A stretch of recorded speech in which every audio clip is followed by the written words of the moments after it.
On poursuit ce Lexi Inside. On va parler de l'ordonnance relative au crédit à la consommation.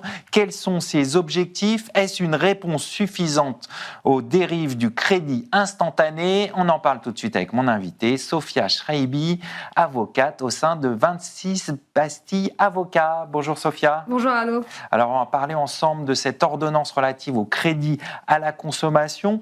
Pour commencer, pouvez-vous nous rappeler les grandes lignes de cette ordonnance? Oui, alors pour reprendre un petit peu le contexte, c'est une ordonnance qui date de septembre 2025, qui vient de transposer en droit français une directive européenne qui date d'octobre 2023 et qui entrera en vigueur en novembre 2026.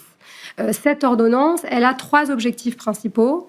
La première, l'harmonisation dans le droit des États membres du droit de la consommation. Ensuite, la protection des emprunteurs en difficulté. Et enfin, la lutte efficace contre le surendettement. C'est les 3 grands objectifs de cette ordonnance. Concrètement et en application, la chose qui va être très importante, c'est le champ d'application de l'ordonnance, puisqu'on va voir intégrer à la protection du droit de la consommation des crédits à la consommation qui n'étaient pas concernés par cette protection. Crédit, par exemple? Par exemple, on va avoir des crédits de moins de 200 €, donc ce qu'on appelle des microcrédits, des crédits dits gratuits, des crédits de très courte durée, mais aussi les paiements échelonnés. Vous savez, c'est lorsqu'on fait un achat en ligne, on nous propose via ce qu'on appelle des BNPL de payer en plusieurs fois. Donc ces crédits-là, en l'occurrence, ce mode de financement-là sera inclus dans le champ d'application de cette ordonnance. Il y a d'autres crédits, notamment les contrats de location avec option d'achat. Ça, c'est très utilisé par les Français, notamment en matière d'automobile ou d'électroménager. Donc, il y a un champ d'application qui sera élargi et ensuite des dispositions plus précises, notamment qui vont porter sur les devoirs du prêteur.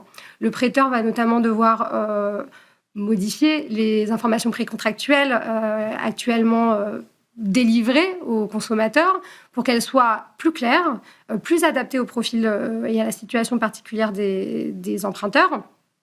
Également, les prêteurs devront modifier les publicités. Donc, il va y avoir un encadrement de la publicité, une interdiction de mettre en avant le fait que le crédit est une amélioration de la situation financière des emprunteurs, comme ça peut être le cas parfois. Une interdiction également de mettre en avant les paiements différés. Donc davantage d'obligations qui pèsent sur les prêteurs. Tout à fait. Davantage d'obligations et une obligation d'analyse de la solvabilité des emprunteurs, ce qui n'était pas réellement une obligation auparavant sur les crédits à la consommation. Et c'est souvent ce qui est reproché à ces acteurs du crédit. Tout à fait, oui. Donc là, on va avoir une obligation d'analyse de la solvabilité, un renforcement en tout cas de ce cadre-là, avec notamment la consultation, ce qui n'était pas le cas, des fichiers des incidents de remboursement des crédits. Alors, c'est des contraintes qui sont plus importantes selon vous? Oui, c'est des contraintes qui sont plus importantes et c'est surtout des contraintes qui seront imposées à des acteurs qui n'étaient pas concernés auparavant. Par les dispositions du droit de la consommation. C'est les acteurs qui sont, par exemple, ceux qui permettent l'échelonnement des paiements sur Internet, c'est ça? Tout à fait, les fintechs et les BNPL, comme je vous en ai parlé précédemment. Alors, est-ce que, selon vous, ces mesures qui visent à protéger le consommateur, elles seront efficaces? Alors, c'est l'objectif, qu'elle soit efficace. Pour la lutte contre le surendettement, il faut s'intéresser aux raisons du surendettement et aux statistiques actuelles. On a une étude de la Banque de France en 2024 qui vient nous exposer le fait que les crédits à la consommation représentent plus ou moins 43% de l'endettement global des Français. C'est très important. Et d'ailleurs, ça ne prend pas en compte certains crédits qui n'étaient pas dans le champ d'application de la réglementation et qui le sont aujourd'hui, notamment les paiements différés et les microcrédits. Donc en réalité, on est à plus de 43% de représentation du crédit à la consommation dans l'endettement global des Français. Les situations d'endettement, actuellement, on peut les identifier. Il y a 3 grandes situations d'endettement. Il y a les gens les foyers français qui rencontrent des difficultés d'ordre structurel, socio-économique. Il y a des Français qui, sans nécessairement être en état de pauvreté, vont avoir des budgets limités et qui vont rencontrer des événements notamment des pertes d'emploi, c'est 4 dossiers sur 10, la perte d'emploi dans les surendettements, qui vont, une situation de la vie qui va mettre à mal l'économie et l'équilibre budgétaire, et ensuite des foyers qu'on va considérer comme étant qui a des comportements budgétaires à risque, mais ça c'est très minoritaire. Et donc les leviers qui sont mis en place, les leviers concrets qui sont mis en place par cette ordonnance vont effectivement aider, notamment avec des propositions, alors ça c'est une obligation aussi pour les prêteurs, des propositions de rééchelonnement des crédits lorsque les emprunteurs se retrouvent en difficulté. C'est une nouvelle, serait un nouveau levier. Ce qui se passait, c'était quand on était au tribunal, quand on est surendetté, c'est le juge qui proposait de rééchelonner les dettes. Là, ça se passerait en amont, c'est ça ? Ça se passerait en amont, tout à fait. Et donc, ces leviers-là vont avoir un effet, en tout cas, on l'espère, sur les situations de surendettement. Mais comme les raisons qui conduisent et qui amènent les situations de surendettement sont variées, ça ne sera pas suffisant. Il faudra nécessairement que ce soit accompagné de prévention socio-économique et également d'une éducation financière des Français. Donc, on a vu l'impact sur les consommateurs. Est-ce que, selon vous, les prêteurs sont prêts à intégrer ces nouvelles mesures qui sont plus contraignantes ? Alors, il y a 2 types de prêteurs. On va avoir les établissements traditionnels et on va avoir les nouveaux acteurs du marché. Et l'impact ne va pas être le même et donc leur capacité à se mettre en conformité avec ces dispositions ne sera pas appréhendée de la même manière par ces différents acteurs.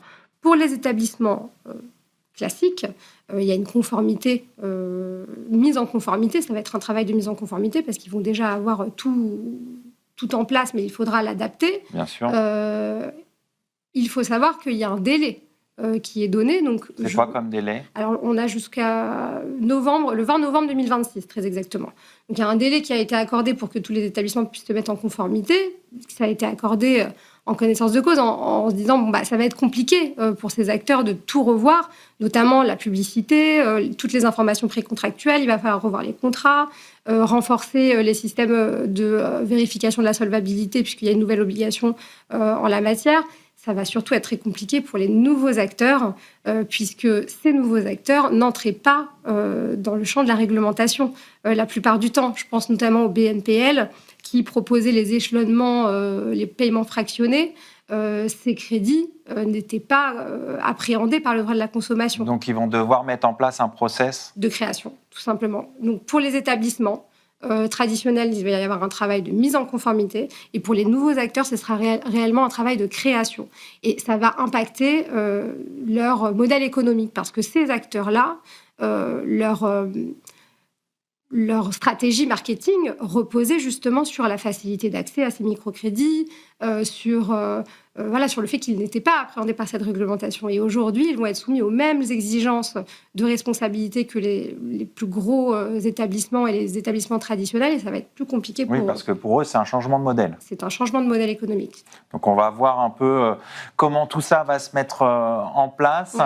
Merci Sophia Schreiby. Je rappelle que vous êtes avocate au sein de 26 Bastille Avocats. Merci beaucoup. Tout de suite, l'émission continue. On va parler pollution industrielle et justice environnementale.